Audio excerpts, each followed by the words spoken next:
post Real Madrid reactions. Well, initial reaction is actually disappointment. I didn't think we would get these many chances, and I didn't think Real Madrid would squander so many chances of theirs. It was their game to lose, to be honest.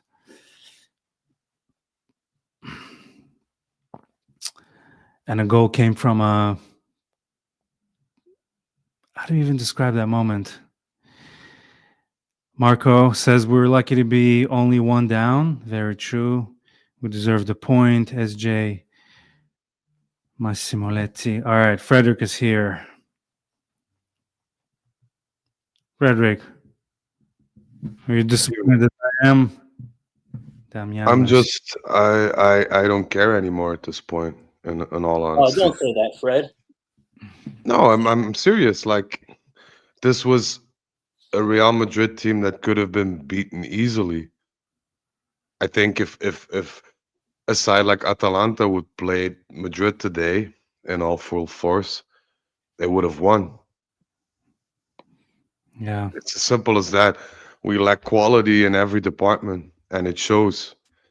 And I understand that some people are a bit uplifted by the fact that we created some chances and blah, blah, blah. But this was a Real Madrid that was playing on flip-flops. They were not interested in putting in a high-effort performance. They were thinking about the Sunday's game against Barcelona. And I'm not going to try to badmouth Di Gregorio, but for me, he remains a modest keeper, as the whole squad is modest and mediocre. And these are just the facts. We can talk about this all we want, but... Well, before we begin, let's play the intro, wait for Zach. There's plenty of stuff going on, plenty of stuff to talk about. Welcome to, I think it's episode number 320. And here we go.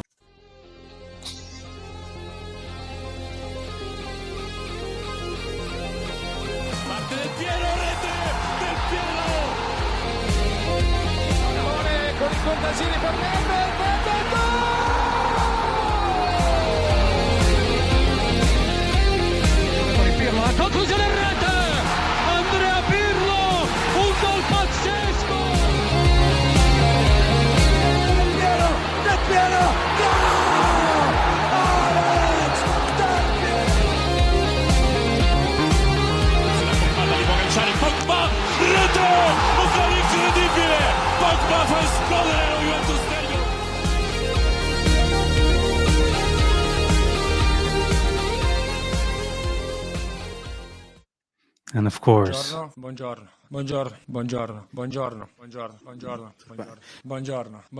Come ha detto lei, buongiorno, buongiorno. Mr. Buongiorno off, started the game this time around, and we got a bench version of Vlahović. It's a shame he didn't convert. His chances certainly had a couple.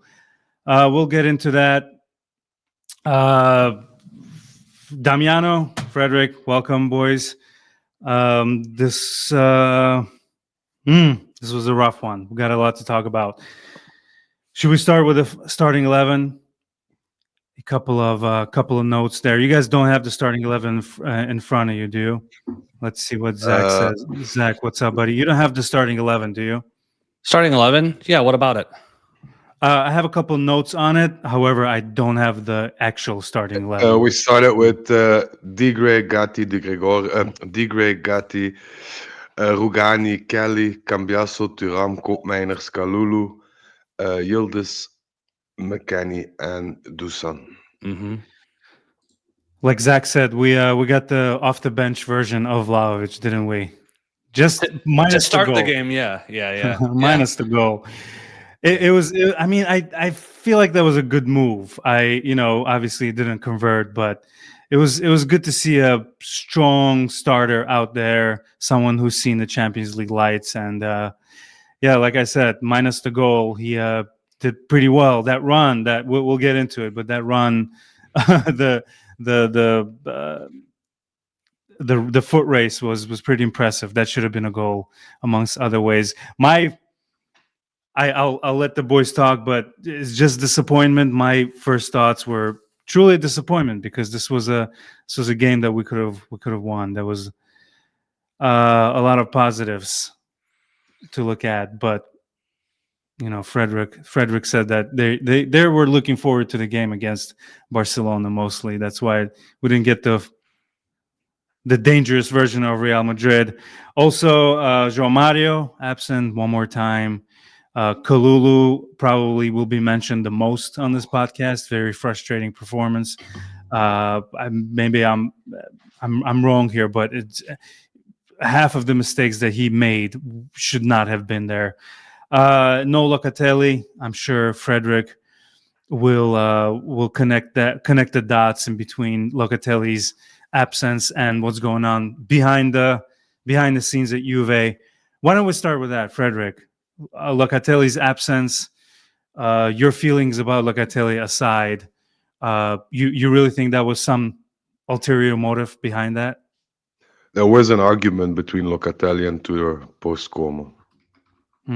Tudor feels that Locatelli is also responsible as a captain for not being a captain on the team, so to speak.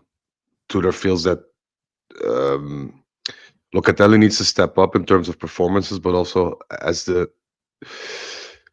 should have the authority to let the team know that this is not enough. And a bit of a heated discussion after Como after that. So, yeah, take of that what you will. But Gotcha. So let's see what WhoScored.com is giving us as far as player ratings. Gatti very well, 7.7, 7.9 for Di Gregorio. Let's see what the lowest. Kaulu 6.0. He is the lowest. I mean, and he had opportunity to be one of the men of the match, if you will. That's on Tudor. That's on Tudor. He certainly had chances. Kaulu, but like we always say, the quality of the players is a little low. Stuff they did, the mistakes that they made a better team, a better players, and I see the boys want to chime in. Zach. So Kaulu was not put necessarily in a position to be successful, right? Knowing his skill set, he's not a right wing back. And you're asking him to do something that his skill set really doesn't have. And, he might be the lowest rated, but I appreciate what he did today. He was very structured defensively. He was very structured on the ball. Defense. That's what he is. Okay. And when you say he's lacking on the offense, it's true, but, you're not asking a Fiat to be a Ferrari, right? It can't.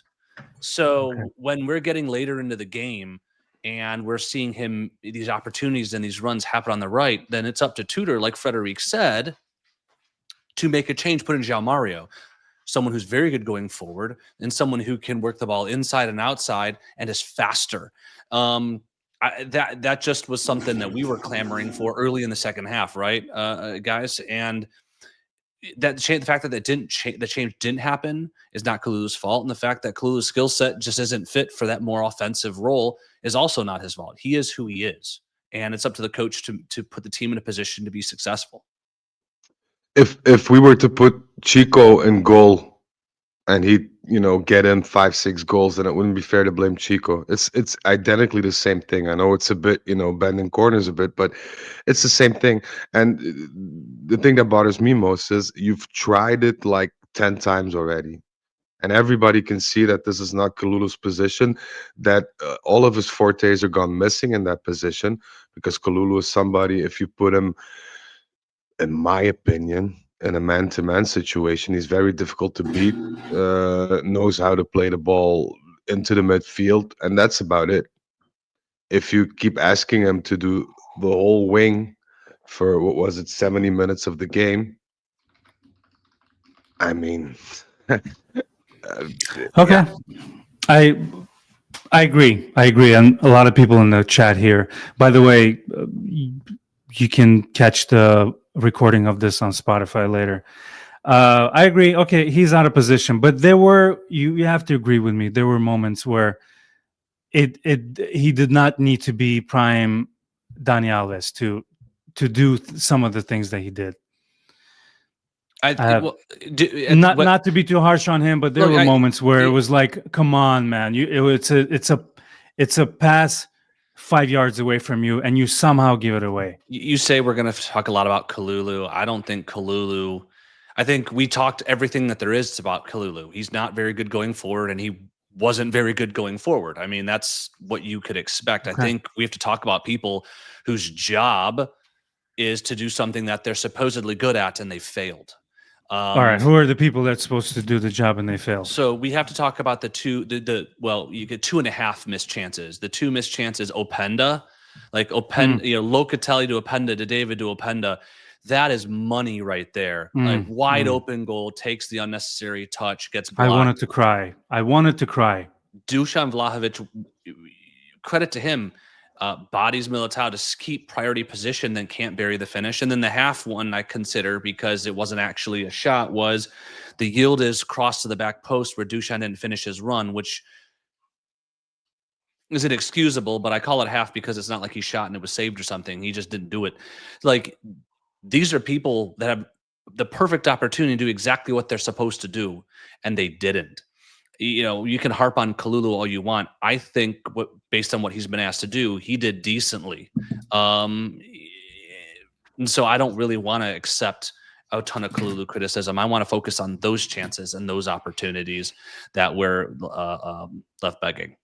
Yeah. As well as the goal came from us ball watching defensively. I mean, like, you know, it came off the post, but if we're not ball watching, we're stuck there, and Bellingham came in. Even prior to that, when it was Vinny, I think, who created the chance and the shot. McKennie it took on four of our players, and nobody tried to intervene. He could do whatever he wanted at that point. So that's asking for trouble. And then if a shot comes off deflected by a keeper or by a post, but half of the defense is sleeping, like Rugani and Kelly were at that point. Yeah, I think it's more. I'm with Frederic and Damiano. That's more on Kaulu, Gatti, McKennie letting that shot cross come in, right? I think beyond that, it's all bang bang. Yes, you have to follow your runners, stay on your toes, so forth with Rugani and Kelly. But that ball, when you have 3-on-1, it should never get through. And I want to talk about the forwards a bit as well, and the players as a whole, because the main consensus here is that we bought decent players the couple of seasons. I think players that should be or would suffice to enable us to at least do something in the Champions League and at least finish fourth. We don't see that at this point, or haven't seen that the last seasons.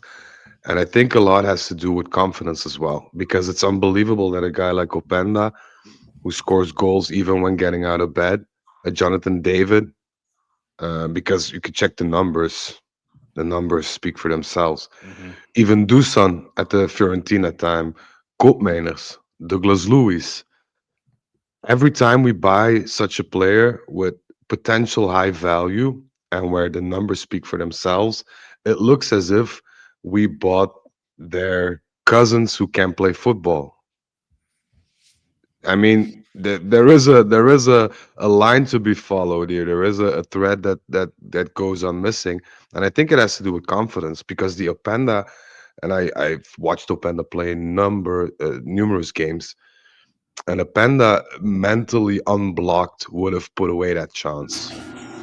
I'm not saying that that second touch, which was unnecessary, but the Openda last season or 2 seasons before that would have remedied that by creating another space right before taking the final shot.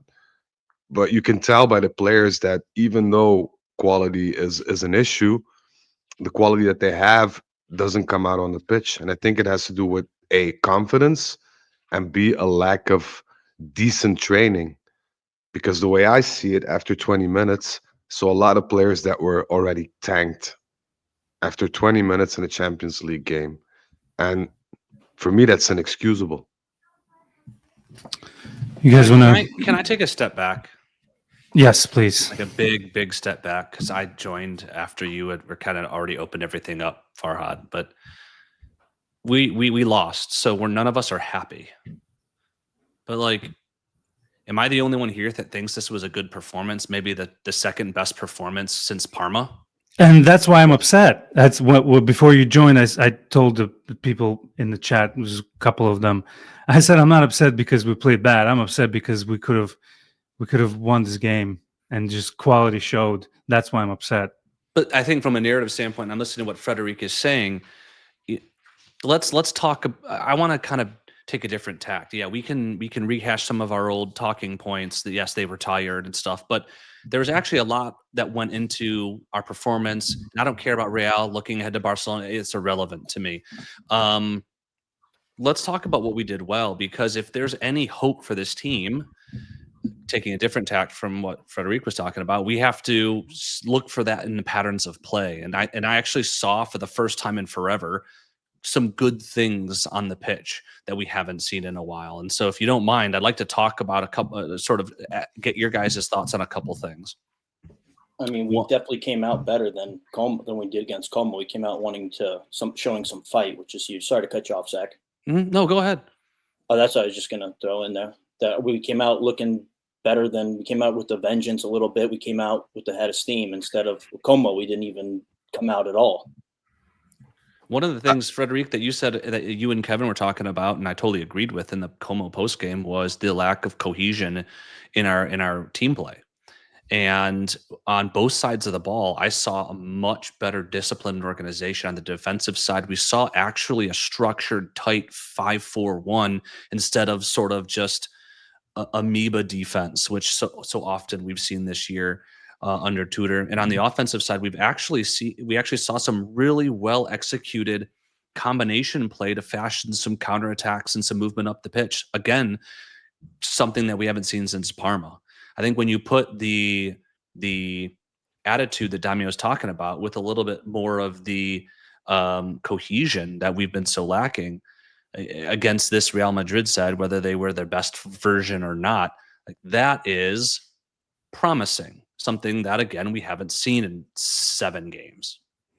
For me, it's a fluke. And why do I think it's a fluke? Because A, you're playing a Champions League game at Bernabeu against Real. If that doesn't get you a bit more motivated than playing at Lake Como against Como, then I don't know what will. So that's one explanation for the Grinta side that we showed at least the first 20 minutes. Another thing is this Real Madrid side left a lot of space. And our issue is playing teams like the likes of Como, Verona, who we need to beat because we need to finish 4th. They make it much more difficult for us. So this for me was, and I agree with Zach partially, a fair performance. But what are we getting from that? Because if we play Cremonese in 10 days and they lock themselves up in their area, we won't get any further. So that's the thing that irks me, because you had all the stars aligned in order to at least gain a point today, and we didn't.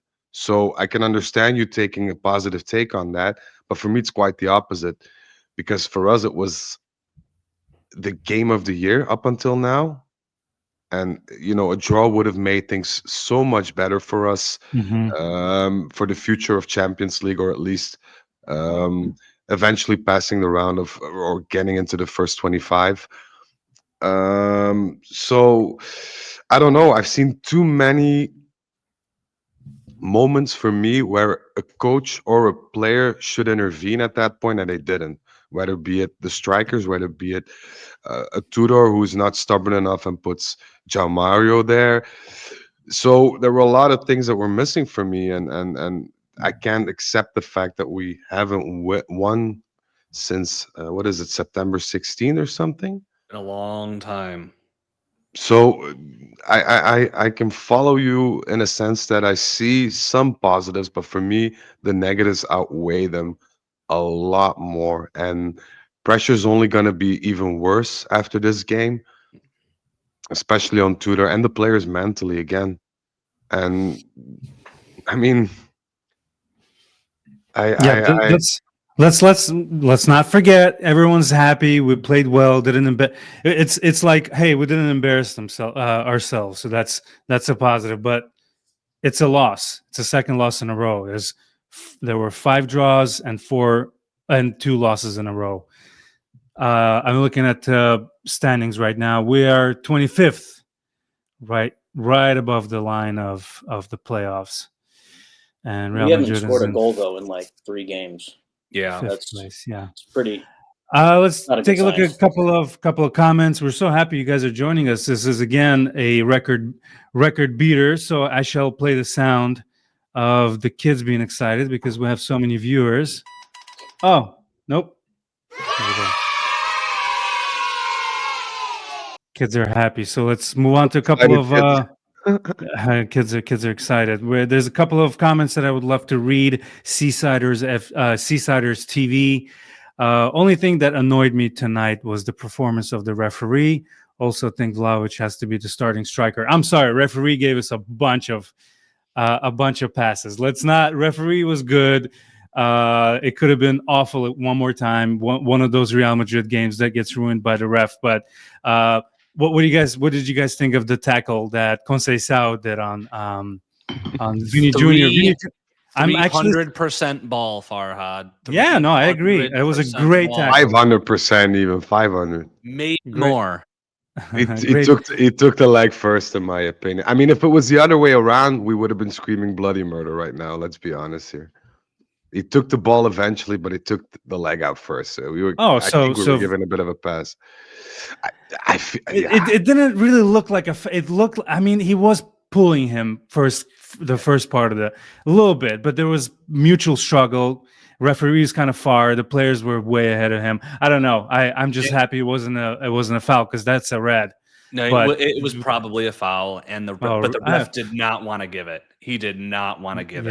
Yeah. He gave a couple of, even at the end there.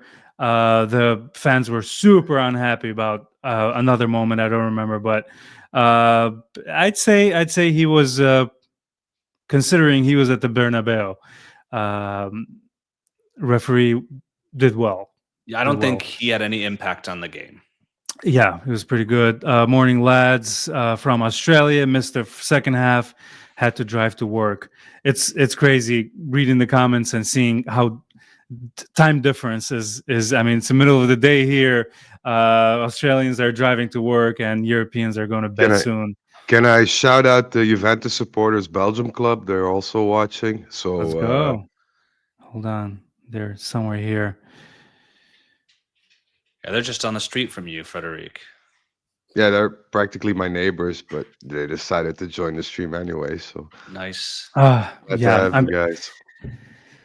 I was begging for a beautiful Yildiz goal and a Del Piero celebration at the Bernabeu. That would have been sweet. That would have been, missed an opportunity to get one because. Yeah, he never had the chance. He never had the chance, and I think, but he was more of a distributor, right? And I think the nature of the role and the guy, you want to see something. Really, you just want to see us win. I don't really care how. And his contribution on that cross to Duchamp, where he didn't finish the run, was exactly what we needed to get back into the game. Or actually, at that point, take the lead, because I think Real scored right after that, and so I think, and then he hit the wall in terms of his legs. Right, you always want that picturesque moment, but I think it's a team game, and we had the opportunities through a bunch of different players today contributing, and it wasn't meant to be. That being said, I want to go back to, from an overall performance standpoint, considering 0 of us expected to win. I'm not going to leave. I'm disappointed to be lost, but I'm not going to leave this one like I did the Como game. For sure. I'm also really shocked. One of the things I was pleasantly surprised about was there was at least 12 corners, maybe more, and we conceded 0 from those corners. That, honestly, any team going to the corner spot now against Juve is just so scary to me.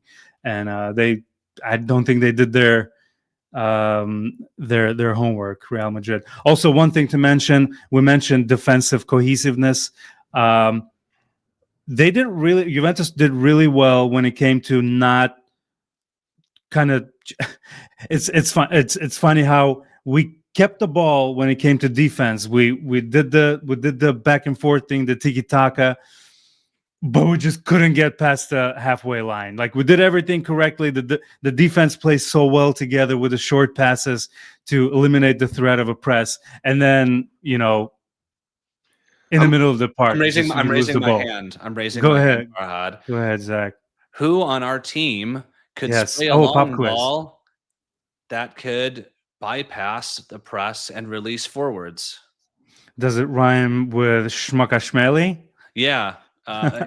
Coincidentally, a guy who was on the bench for 70 minutes, and as soon as he came on, started spraying long balls to help facilitate, attacking opportunities. In fact, was the one who fed the ball into the Openda miss that resulted in the Openda miss. Like, when you think of the game plan to park the bus, okay, fine, we're playing Real Madrid, you're going to park the bus. Nobody likes it, but it's practical considering the circumstances.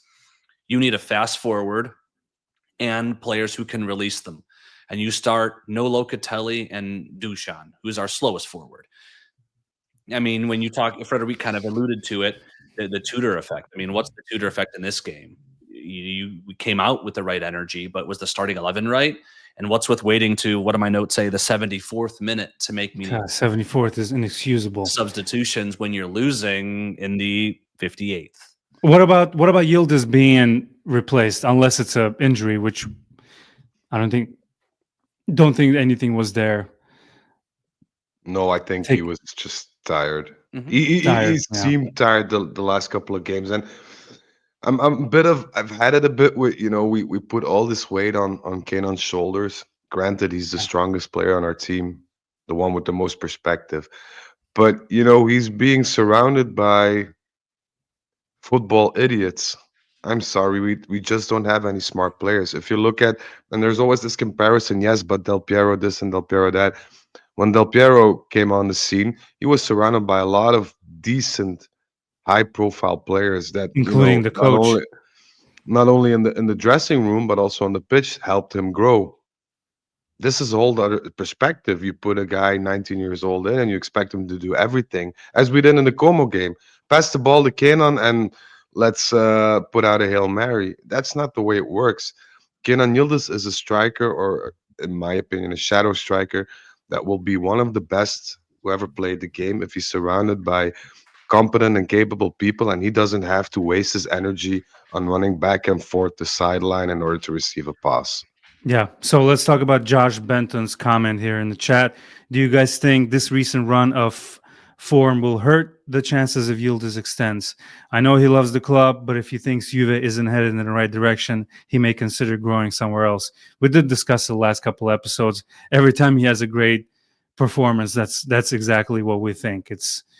They need to build a team around him, and you just can't let such a gem go, because you can't it's structure a good team. It's an appreciation of his talent that we're also insecure about his future at the club. he's the LeBron, and we're the Cavs of 2008, 2009.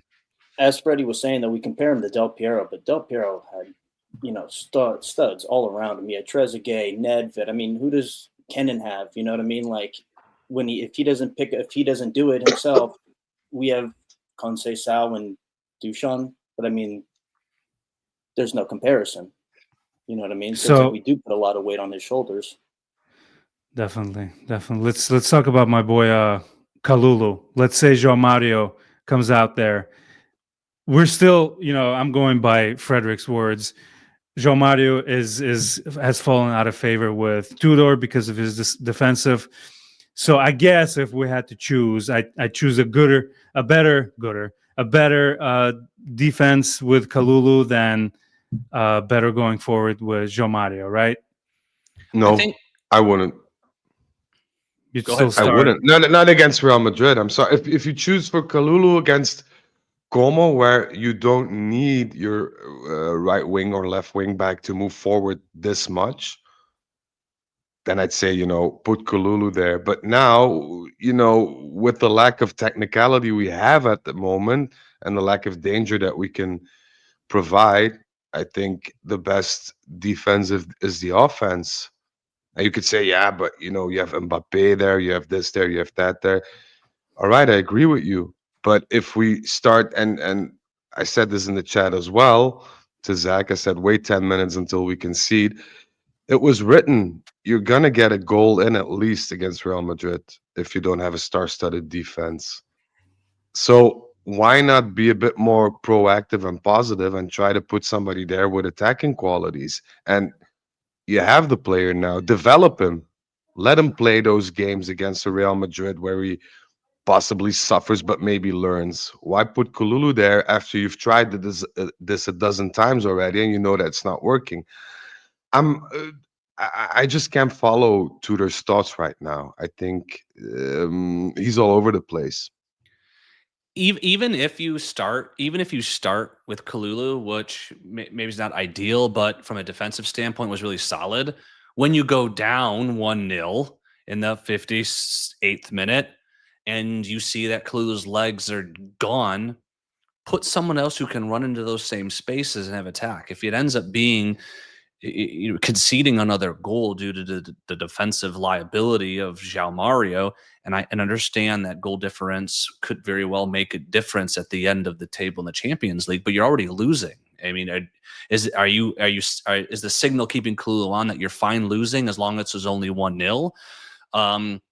That's not a message I particularly enjoy. I'd rather go for it, put João Mario in. If we concede, go down 2-0. Look, at least you went for it. At least you had the courage to try to equalize, if not win, and that's what Juventus should be. And so that's what I wanted to see.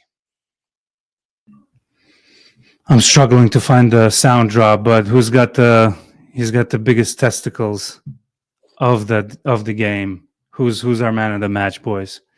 Come on, say it. Yes. Oh wait, there it is, Frederic. Let's go. No, credits where credits due. Although I should mention that double save he made. The first one was pure class. The second one was just dumb luck because the guy just aimed at his chest and it hit him there. But hey, he was there. This is, come on, man. He was there, of course. But no, I'm not a hater. But I mean, this is the thing. We're so getting used to, and we don't do that. I mean, it's not something that we think about when we're doing it, but we're so getting used to mediocrity, and it's baffling. I mean, look at the keepers. I know you mustn't dwell on the past, but if you look at what we had and where we're going now, the decline is the technicality. When Locatelli is your best midfielder and the most technical midfielder you have, then it's time to Frederic. Yes, give the guy a pass. No, a goalkeeper needs. The Gregorio was the man of the match or not? Courtois won points for Real Madrid tonight. Di Gregorio didn't. Simple as that.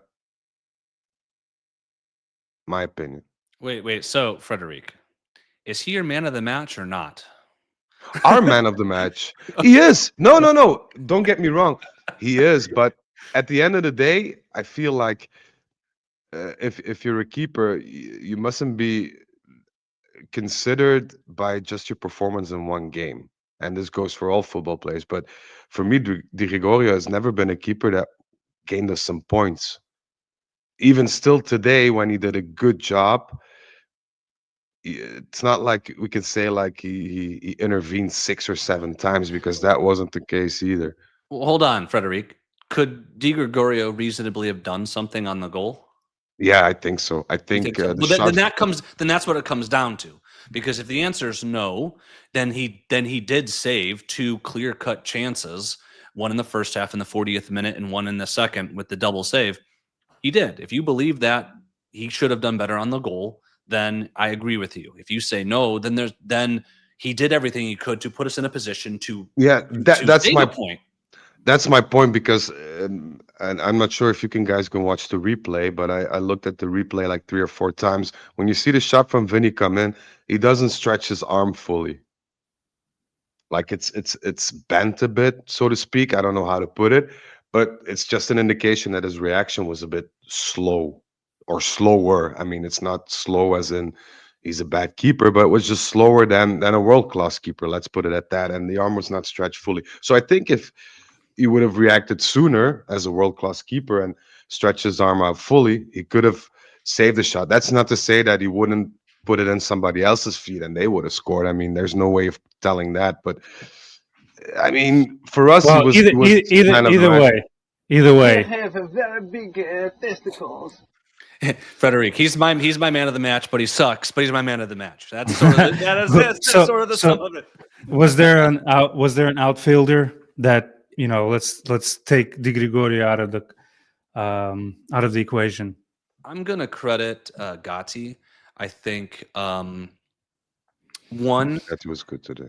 I've been very critical of him this year because I think he's been lacking in his one-on-one defense. He's, I believe, been at fault for several of the goals we've conceded this year. Step slow, bad defending. But today we saw Gatti from kind of last year, the hard-nosed, right position, right time, physical Gatti, who in a lot of ways, like some of those Di Gregorio saves, kept us in the game and made his presence felt amongst the Real Madrid players in and around the box. And so, you know, I think if I remember correctly, Farhad, you said he was the highest rated person on our team on who scored. I'm not surprised by that, considering all the interceptions and tackles and just the overall presence he had in there. Playing like, you know, maybe to go back to that Locatelli point, he played like you would expect a leader to play in that back line with a lot of energy and leading by example. Can I ask another question? I'm going to let Damiano. Sorry, Damiano. Go ahead. I was just going to say that Gatti had a nice shot on goal early in the first half. He did. Yeah, he could have scored a screamer for sure. Do you guys want to go through a couple of comments? We don't have to reply to them. I just want to make sure that the kids in the chat know where. Is Damiano going to do his player of the match, Farhad? Damiano, all you, baby. I mean, if you guys take those two, I mean, I thought Digre was pretty good. I didn't really watch the replay in depth, but I thought he couldn't do much on that, and I thought the defense kind of let him down on that rebound. Well, Joshua is shouting out Frederic. He's saying, "Gee, so harsh on Digre. He's been solid for us. I don't understand the hate. You must be new around here." Yes, must be new around here. Because yes, he's not world class. He's not world class. You're not from around these parts, boy. Well, welcome. First, Joshua, welcome. Yeah, we have a lot of new listeners here. Every time there's a new. Frederic does not. Yeah, Frederic is not a. I thought he was solid. He's the second keeper this year only not to concede from Mbappe. It was.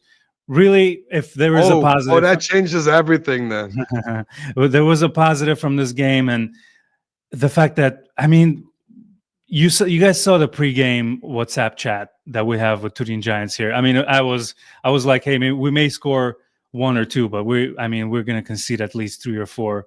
Thank God that didn't happen. The team certainly did, and you know what? The commentators on Paramount Plus, they had Juve written off before the game even started. They were not fans. What did we do in our previous performances to give them hope? Like, we didn't even have hope, and we're the fans. Like, why would they have more hope than we? Not even Tudor had hope, for fuck's sake. But yeah, I mean, Juventus, Real Madrid, probably in a European game, top 5 encounters. Always looking forward to playing Real Madrid. We always go into the game, hey, Real Madrid are unbeatable. They are these, but you know what? Sometimes Juve win. There's certainly been super intense games between these two teams. Let's remember Champions League final, the almost comeback at the Bernabeu. The commentators touched on all of those games. It's never a boring game. Considering this was 1-0, it was still pretty good encounter. What do you guys think of McKennie's couple of shots there, trying to sneak in a corner? But yeah, people are shaking their. He's been missing something this year. His touch has been off, and in the past, he's made up for a shaky touch by contributing, either scoring goals, making those overlapping runs through the middle, or by assists. And we have not seen any level of goal contribution or production to that extent, except I believe a goal that we scored eventually from a long throw that we've seen in years past. And with how bad his touch has been this year, it just means he's doing nothing but being negative on the pitch. And so, you know, I ask my fellow American, name my fellow Texan, Mac, get it together, please. I never was a big McKennie fan. I love this mentality in his heart, and the fact that if you see him outside of the game, he's always very cheerful and very positive. I like that because you need but you need those kind of I'm not people in laughing the at you. I'm dressing room. sorry. Oh, I'm sorry. And if you saw McKennie and Koop today in midfield, it was like we plucked random people off the streets that played badminton their whole lives, and we just say, hey, you want to go and have a kick about it, Bernabeu? We have the field for an hour and a half. Come on, let's go. It was that bad. And this is where everything in our team falls apart. And Zach and I have been harping about this for 2 years now, the effing midfield. And that's your basics for any team. The strength of your midfields decides almost the overall strength of your squad. Because if you have midfielders who can create 30 chances a game and you have Padawin up front, eventually Padawin will put one in the back of the net. If you have defenders that are blind and disoriented, but you as a midfield can push back the opponent that they don't reach your penalty area, then you concede less. And yet we keep investing in strikers that have nothing to do with our game plan, that don't fit our team. And it's like we deliberately shoot ourselves in the foot by not investing in midfield and our wingbacks. And every season this gets exposed, and then we're all here like, okay, well, this is the problem. Hey, this was the problem last season. Yeah, but it was also the problem the season before that. If we don't get a sporting director in who can remedy this and has an overview of what needs to be done, and I don't know what to tell you. I have a trivia question for you. We'll go to Farhad. I loved giving these to Farhad. All right, hold on. Where's Alessandro Belpiero is still at the Bernabeu. Well, we'll talk about we'll talk about him. Yes. All right. We're talking about Koop and Locatelli. Koop played 74 minutes. Locatelli played with extra time. 20, we'll say. Who completed more passes?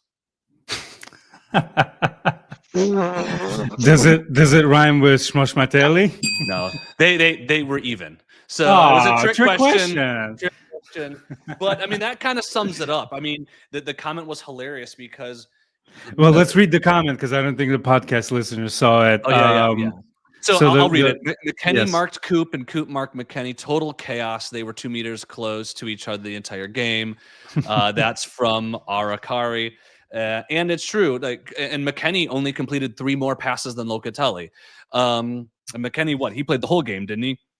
They just again and this is maybe a Tudor comment. You go into this game and you're like, okay. The game plan was we are going to sit in tight 5-4-1. We're going to hit on the counter using quick combo play. Okay, so you need somebody who can release. You need someone who's fast. You need someone to link up to play off of probably the forward. Okay, the last one's going to be Yildiz. So who's going to release and who's going to run? And you pick Koopmeiners to play in the Locatelli role. Did Koopmeiners do any pass further than 5 meters? Not that I can remember. I saw a comment on Twitter where someone said, "Oh, Rob, actually, our friend Rob, he said, I don't think the commentator mentioned Koop's name in however long this was just invisible." I think halftime. I've got my notes here. Koopmeiner had 12 touches and McKennie had 10. They were 2 of the 3 lowest touches in the entire game. Our midfield. And so then you're saying, okay, we're going to put Koopmeiners, who passes 5 meters, as the long pass release guy in the midfield, and we're going to put our slowest forward as the starting guy. It was very frustrating to see say someone like Openda, and I know that some folks in the chat were like, well, what does he do? Well, the one thing Openda does do above everything else is run faster than everybody else. And so, of course, with a deep block and try to release, that's the guy you go to. And then when you're going to bring Kostic on at the end of the game, you throw on Dusan to actually win a head ball instead of putting Kostic on with Openda and David, neither of whom are tall and win head balls. Laughable. Like, it's clear. Maybe it's not clear, or maybe I'm just crazy. Folks in the chat, please let me know if I'm crazy, but there just doesn't seem to be a sync between game plan, which I thought was fine considering the circumstances, and the players that Tudor puts on the pitch. Like, how many games have we said this?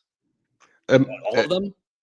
And I'm convinced, utterly convinced, that if we put a midfield consisting of McKennie and Koop, like today, and we put those guys in wheelchairs on the pitch, they'd have the equal amount of touches they'd have without a wheelchair.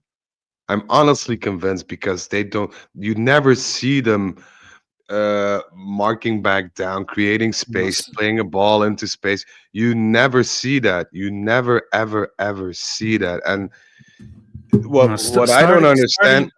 Starting Koop and McKennie at the Bernabeu is just madness against Real Madrid. Too slow. Well, McKennie in the middle. McKennie in the middle. Like, having if you were to them, say, I mean, that's the McKennie's state of wingback. you in 2025. That's your starting 11. It's my source texted me, and he's not always. No. It's not something. And now Freddie No. with the scoop. He's the best in the business. See. Now with that sound drop, you create all these expectations which are not there. I was going to say my source is very objective all of the time, and all likes to state facts or things that he knows. But he texted me, and I'm gonna roughly translate. He texted me, you know that feeling you get when you're in the car and you need to take an urgent shit? That's how Tudor handles the game. Full-blown panic. That's called the fear. Google the fear. Yeah, but I mean, that's what Tudor does every game. Like, every game, something, he just does random things, hoping for it to work out, which make no sense. You pull out your what is Dusan 1.87 m or something in centimeters? He's tall, yeah. He's tall, and you take him off in order to put Kostic on, and the only thing Kostic can do, albeit not well, is throwing crosses in the box. For Openda, who barely even reaches over the grass that he's playing on. So we're a broken record about it, Frederic. We have said this every game this season, where either the game plan is wrong with the players were right, or the players or the game plan is right and the players are wrong. And oftentimes it takes subs in order to change that, but the subs come often too late, or they come at the right time, but they're the wrong subs. it's a little bit comical, and I never know how to pronounce the correct way of that. Something in a peg in a square hole, circle. How do you say that? Square peg in a round hole. That's literally what it is. A little bit, and I think that's why to shout out the scoop. The episode that we did just a couple. What was it, yesterday? I don't even remember. My concept of time is screwed. Monday. That's why with Como and with all the draws that the organization's exploring alternatives, because Tudor at this point, and I do not take what he says in press conferences necessarily to heart, because I don't put much stock in it, but his demeanor on the sideline, maybe not today, but his demeanor like against Como, his demeanor in the press conference, he seems like he's out of ideas. And I think that's also indicative of how he's treating these games, where it's just disjointed. There's not synced up. As much as we did play better today than over the last 7 games, give or take, still, I still feel like Tudor is not making us better than maybe an alternative. Can I put in a little quote by Tudor yesterday in the pre-match? And this is, you can verify. He said, if we didn't have these awful referee decisions, And if the calendar wasn't that bad and we played Cremonese instead of Milan, we would have been first. Damn. He literally said that. I mean, that alone in a press conference, if you're saying, "Oh no, the referees, oh no, the calendar," as a Juventus coach, I'd fire you on the spot. I'm firing you on the spot just for that alone. I mean, that's so Mazzari-like, the whining, the I just can't stand that. Like it's the same with Motta and Conte and a lot of coaches we know. There's no self-reflection, no, okay, I'm messing up or I did some things wrong. I should learn from that, or the team should learn from that, or we're trying our best and it's an up and down situation and we don't like it either, but it's something that'll lead us forward in the next coming seasons. Things like that. No, you start whining about coaches, you start whining about referees, you start whining about the calendar. For me, that's inexcusable. Yeah. For me, that's Yeah. inexcusable. No, Juventus doesn't do So- that. Can I kind of want to throw this over to Damiano, because several people have talked about Vlahović in the chat. And as much as I keep saying how slow he is, we said earlier at the top of the program that was sort of substitution Vlahović from the start. And I think we should credit maybe as a, during our man of the match discussion, we didn't talk about him, but I think maybe he get an honorable mention. Damiano, don't you think that Dusan today was a much better version of his normal self? I mean, his normal self isn't a much better version of his normal self, isn't much, but it's still, I see what you're saying. It is a step in the right direction. However, when he comes off the bench, he at least puts it in the net, or has. And today he did not. And it wasn't because, it was basically because he didn't finish the play. Like he didn't finish the run. Like that. Yeah, he came out with the chip on his shoulder. I like that. He pressed a little bit. Sometimes I like that. That was nice to see him and like do a little bit of aggression. It's good. However, he needs to finish. And it's like we could have gone up 1-0 due to him finishing the play or finishing the run. It's so much better than his normal self. Sure, it was better than his normal self, but was it what I expect from a guy making that much money? No. His distribution play was much better. And Like he actually completed some passes. He had collected the ball. I mean, again, it didn't amount to anything, we know, but that those are intangibles or basics that we generally don't see. Yeah. So I don't know if it's my expectations are so low that I'm rewarding average play or maybe I don't know if I'm giving him too much credit or too little credit. I just thought that, several people have talked about him in the chat. I wanted to kind of toss it up to you because I know you've spoken about a lot about Vlahović in the past. Well, speaking of the chat, it's progressing, but it's not like anything with, not like we're getting our money's worth out the guy. Oh, yeah, no way. Shout outs to Mitch. He says that I wanted to quit smoking, but then there's another Juve game. Thomas, hello, boys. Hard to come here after another loss, but we do what we got to do. Hey, and then Zach says that we're here, rain or shine. Thomas always saying, I'm 48 and I'm tired of the rain for a long time. Sky is saying that why are people surprised? What do you expect from Tudor? Juve is getting what they paid for. People are certainly turning on Tudor as well. Okay, and another comment from Sky is that my solution to this problem is you fire Tudor immediately and get us a world-class coach that will use the remaining season to see how to get a decent solution for both this season and future seasons. From where? Sky, where are you getting that top coach from? And we'll still need a midfield. We need, and I want to discuss the gravity of the situation. We need to start afresh in every department. The things I'm not gonna speak on some things I shared openly with you guys in chat because it's between us, and my source wouldn't be very happy if I shared some of the things here on a podcast. But the things that go wrong within the organization that is Juventus these days, I don't doubt it. It's laughable. And I got a quote from my source. Adidas Italy is the worst organized enterprise that I ever encountered in terms of logistics, in terms of communication, and they get along fine with Juventus. That's literally the only company that can work together with us, and it's disgraceful what's happening. And for me, I'm today was an eye opener for me. The Como I expected a loss today as well, but I was hoping for something else. Yeah. At least, Frederic, getting in front and but yeah. Sorry. Frederic, I have a question for you. Speaking of Alessandro Del Piero, so November 2008, everyone remembers the double at the Bernabeu, standing ovation for Del Piero.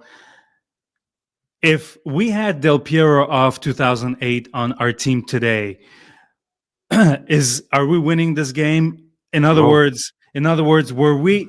I mean, you remember the team from 2008. Del Piero was like the guy on it, and they went there and they won. So compare the two teams mentality wise, because we're going to Bernabeu in 2008 with Del Piero. The only thought is to win. Like, that's the difference. Even with the worst teams that we had, there was no other way. The victory was just the goal of that game. We were a woeful team back then, but we came out guns blazing, knives between the teeth. We went for it in every way, shape, or form that we could, and that's what's also missing, along with 1,350 other aspects of the football game. So, yeah, I mean, there's no comparison really. You could see at that point that there was something that started to grow within Juventus, because we came back from that 2006 season where we were relegated. You could tell that there was something that was happening. You could feel positivity, or at least you could see the light at the end at the end of the tunnel. I'm not so sure I can see it now. And to answer quickly on Mitch's question, he asks in the chat if I can tell one positive thing Kamoli did since taking over, and that's arguing with Tudor. That's at least one of the things which I find an improvement. But other than that, there are some things that he implemented, and I'm going to repeat myself and the things that Zach said too in our last pod. We need to give Kamoli time, but time's running out for everybody. We could put a fantasy team of the world's best players right now on the pitch, and we still would, struggle. And that, to me, that mentality is what's missing, has been missing. And I think without that, that's got to be like number one. We doesn't matter who we put out there, who the coach is. We go out there. We're Juventus. We go to win, and we find a way to win. We come out physical. We come out with a vengeance. We come out. If all 11 players do that, that could change the game. And that's what I think the difference in teams in the past and teams since the Pirlo days.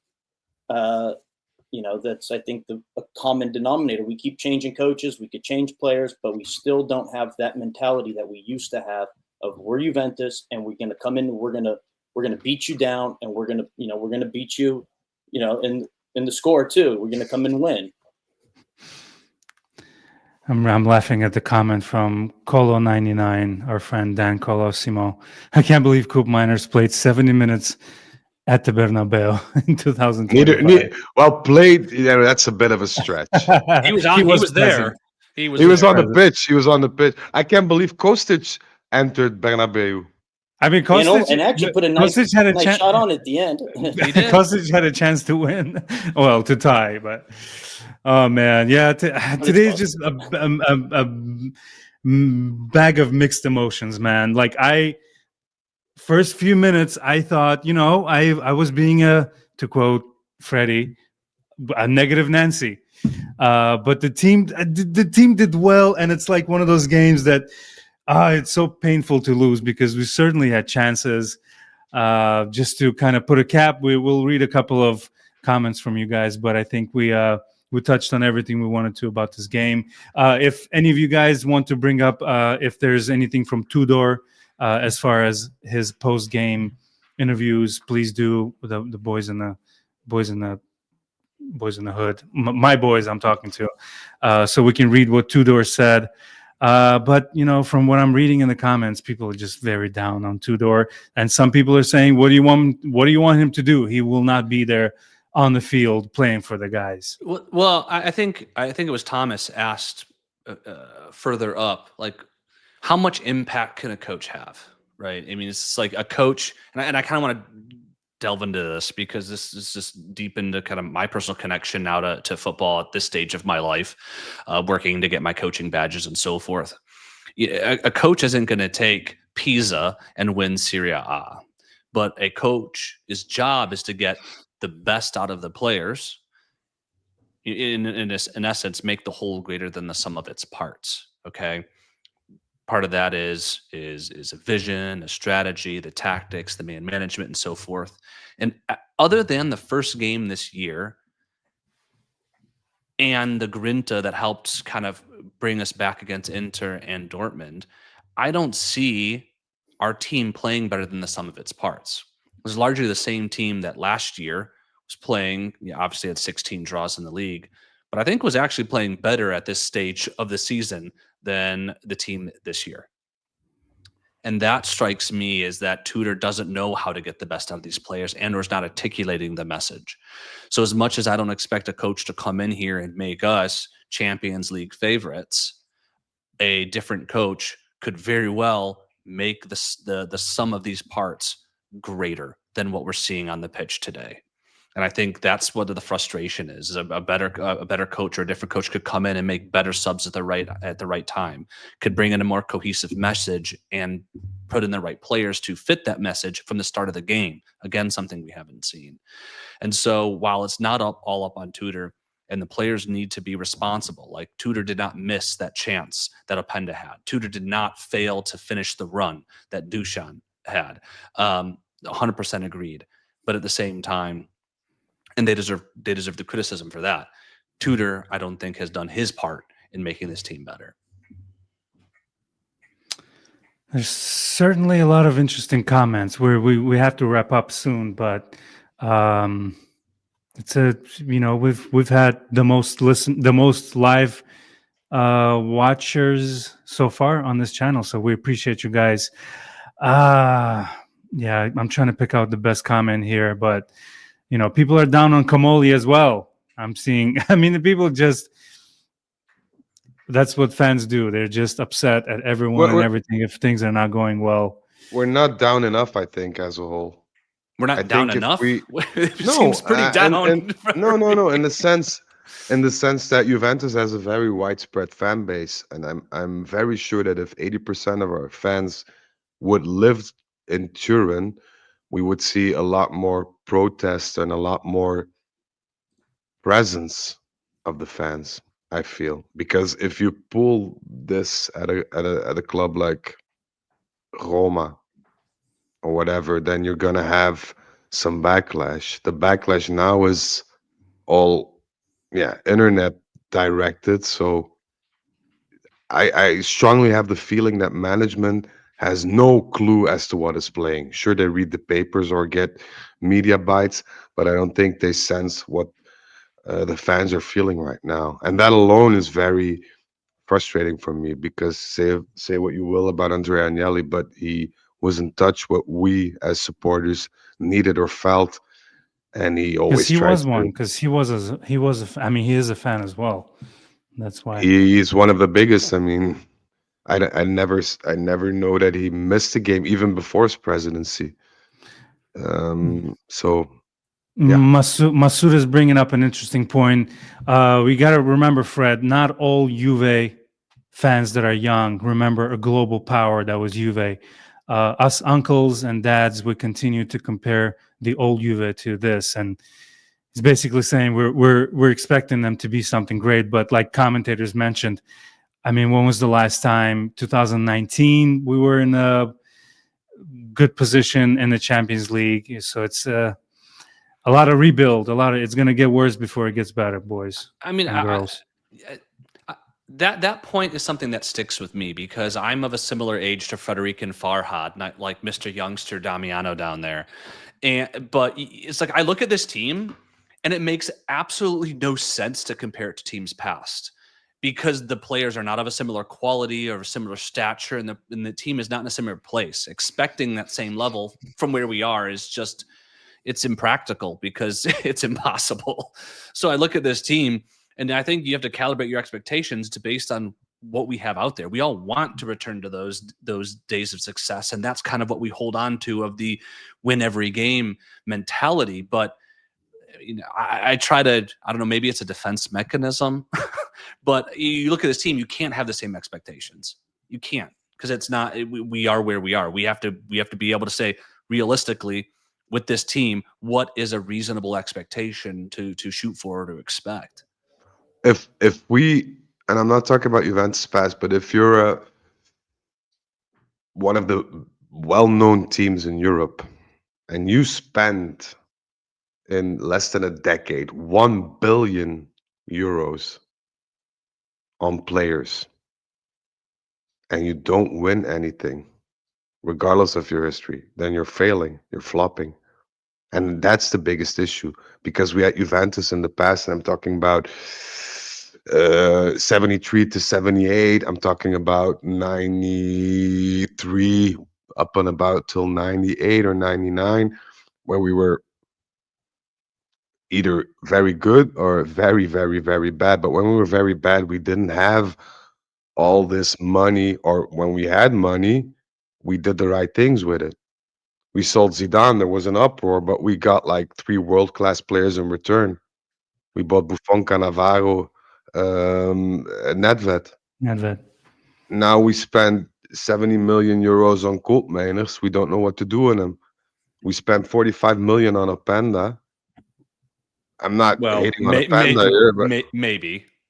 not Not yet. Not yet. Then. Not yet. A very, very, very small maybe, but a maybe nonetheless. But I just mean, so that therein lies a big difference.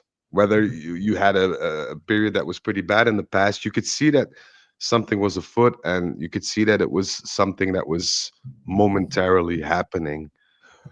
Now we've been stuck in this rut for 5 years in a row, and we're not competing in any way, shape, or form, domestically or internationally.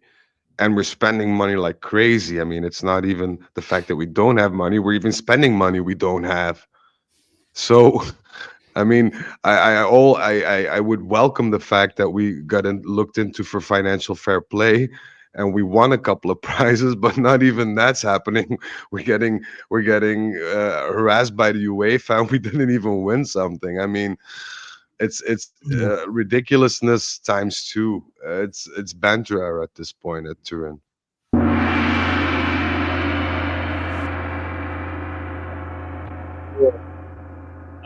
Boys and girls, I feel like we can get a last couple of words out of our boys here and say goodbye to y'all. Zach? I have a question for Frederic. Why did I have a feeling that this was gonna happen? But okay, go ahead. No. It's kind of ties to our scoop episode a couple days ago, and I saw it. And apologies, I've lost it in the chat. But the question was: if we lose against Lazio, I was gonna say that. Is Tudor sacked? Let me put it this way: if we lose against Lazio, meaning we won't have won for 8 weeks straight, meaning we gathered, let me quickly think, I think 6 points from the last 10 games. Something along those lines. What would you do? I'm asking you. No. I'm not asking you. I'm asking what the team will do. I'm just gonna come out and say that Chiellini denied everything prior to the Real Madrid game. He said rumors about Tudor. No, people are writing stuff that are not true. There is nothing. There's no greater pleasure in continuing with Igor. We are very far away from a crisis. There's no crisis. The only crisis that's happening is people are writing too much. Blah blah blah blah blah. Does this sound like somebody who's telling the truth right there? Look, you said that's Chiellini, right? I mean, that's his business degree speaking. That's his ass-licking degree speaking, I think. But apart Jesus. from that, no, it's if Tudor doesn't win against Lazio, I think it's game over, especially with the international break coming up. Yeah. Do you And guys I think we might. scored against Lazio? So Colo 99 has asked us for our predictions. So why don't we go around the horn real quick and say, and I'll start by saying I think we will score. I think we're going to come out on fire because the Tudor's going to go ape shit on the team. I think we're going to end up falling short and drawing against Lazio, and I'll say 2-2. Damiano. I'm going to say I don't. It's a hard one. I honestly, deep down inside, I don't feel like we are going to score, but the Juventino and me wants to say that we're going to win 2-1. I think that we're going to lose 2-1 or 1-2 or whatever. We're playing in Roma. Yep. Or not. Oh, yeah, is it away? It's away. It's away. Then we're losing Yeah. 2-1. I thought. Easily. Oh shoot! I thought it was at home. Oh, Sounds like you're changing your prediction. And then my perspective changed. Go on, Zach. No. What are you saying now? Oh no, I'll stick by it. 2-2. Screw it. I mean, and I think this actually leads to a follow-up question that I see in the chat is, do you think I asked the question, if we lose, is he still fired? Do you, maybe I take a step back and say, do you think, and I'll throw this one to Damiano because the last one's to Frederic. Do you think the Lazio game could actually change Tudor's fate? Like if we come in and we win 5-0, or something. We need a string of wins and positive, like a consistent. We need consistency. I think one result will not change. If we come in and win 5-0, that's great. But if we follow that up with a loss or a tie or a draw, then no. We need consistent wins. A lot of things are going to depend. I heard that Thiago Motta has negotiations with several clubs. Mm-hmm. A lot of nice things, to get him off our books. Yeah, if he signs tomorrow for whatever team, Villarreal, Panathinaikos, whatever, and our friend Igor F's up, I think the only thing shielding him at this point from getting sacked is Alcon, who doesn't want to pay 3 coaches simultaneously. Yeah, because that's the reality. But like, what? Let's be real. I mean, how many Tudor salaries make up a Duchan's salary? It's not just the salary; it's also his ego. Because you're being seen as the owner of a team, a professional team, a team with a huge history and legacy that's paying 3 coaches at the same time, and you're still not getting results. Imagine if you're the owner and you're walking in a room. Yeah. So the guy that's paying 3 coaches simultaneously without winning anything. I mean, what about paying 3 strikers without getting any goals? I mean. Playing them a lot more. All right, I think we're trying to let go. I'll answer my own question, and then Farhad, you can sign us out. Or I don't think from what we've seen from Tudor, anything from Lazio saves us, and I never want us to lose. So I'm never ever going to say it or want it or desire it, but that could very well accelerate the inevitable if that does happen against Lazio. Well, Kaulu is wishing for it, and yeah, what kind of fan wishes a loss on this team? Am I right? Don't shit out Kaulu. He does good work for us. So he does excellent work, but he also said it would be better. It would be a blessing if we lose, if that means Tudor is gone. If afterwards you win everything with a new coach, then I can't blame him. Well, but if you keep on repeating the same mistakes, and this is the big if, then what? We were all so happy. Oh, it's Giuntoli, it's Motta, it's Allegri 2.0. Things are going to change. No, it's Tudor. He's a real Juventino. He came from Croatia by car, blah, blah, blah, blah, blah, blah, blah. And we're still sad here. So I'm not popping the cork on my Dom Perignon 72 right now. So well, either way, thank you guys for a great post, Damiano, Zach, Frederic, and of course everyone in the chat. Like I mentioned, this was the largest gathering so far, and our channel will continue to grow if you guys continue to support us, and we do truly appreciate you guys. Yeah, it's a sad way to lose. Me personally, I'm kind of disappointed, and when I watched the highlights later, I know there were moments that we should have scored, and we should have showed a little more fight. But either way, we continue. Lazio, October 26th on Sunday. We're playing away, and then following Juventus Udinese, October 29th. So, but that's it for Real Madrid Juventus, boys and girls. Thank you to everyone who joined us in the chat. Check on your friends, stay hydrated, and Forza Juve.